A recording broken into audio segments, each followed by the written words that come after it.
Ma'am, what does New Delhi read? How does New Delhi read into what JD Vance actually had to say? And he's walked a tightrope. Look at how nicely he's balanced, praising immigrants whilst warning of fraud. And he's spoken about how his own in-laws have enriched the United States. Diplomatically, is this a signaling of a policy shift, or is this, simply a political message ahead of tighter controls? India is the largest beneficiary of the H-1B visa. So my question again, how should New Delhi be reading this? Look, I mean, this has been a part of the Trump administration's agenda right from the campaign, presidential campaign, because they have taken a very strong view on immigration and have, stepped up efforts, including forced deportations, to deal with illegal immigration. But they have also sought to curb legal immigration or legal movement of persons, believing that this actually deprives Americans of jobs that they could otherwise be doing.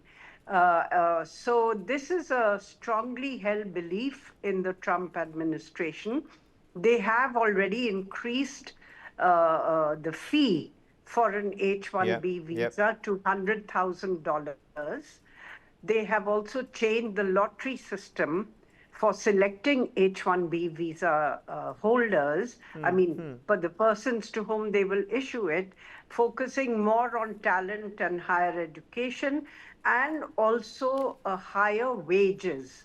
So they are looking at raising the wage limits by almost 20 to 30%.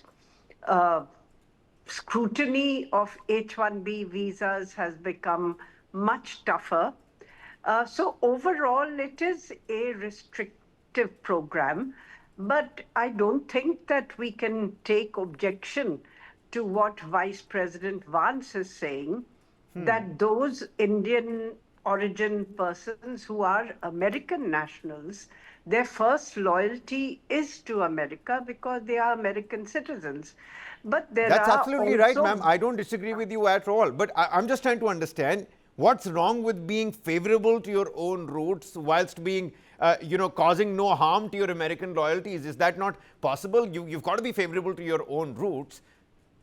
Well, I suppose up to a point, but not where it is seen as your primary loyalty, or where it begins to, play a role in domestic politics in the US.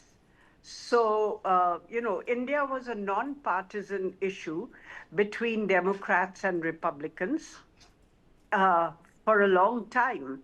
And I think we should keep it that way. And quite frankly, the Indian American community needs to mobilize more with regard to American policies, with regard to American politics, with regard to American culture, rather than with regard to Indian politics, with regard to, their, like, for instance, if you build a huge statue of Hanuman in Texas, I mean, the temple was fine, but you build a huge outsized statue of Hanuman in Texas in a very, very conservative state.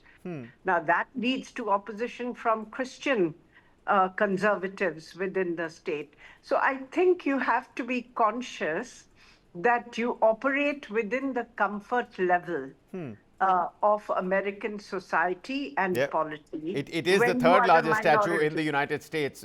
You know that, Ambassador. It's the third largest statue in the United States. And the people who are working for the temple authorities, they continuously say that we paid, for this statue ourselves. It's not the tax money. We used our own money. We pooled in and we put in. But you're right. They should be conscious about the kind of community that, is placed in that area of Texas.